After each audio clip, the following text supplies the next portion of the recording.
আমাদের চন্দরা দোতাল মসজিদ ও সাথে কবরস্থান, চারপাশে লাইট।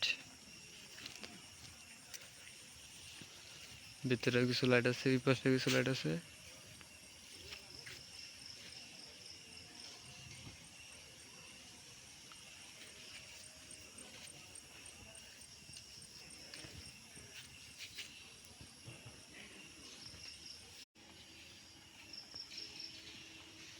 আমাদের চন্দরা দোতাল মসজিদ ও সাথে কবরস্থান, চারপাশে লাইট। ভিতরে কিছু লাইট আছে, এই পাশে কিছু লাইট আছে।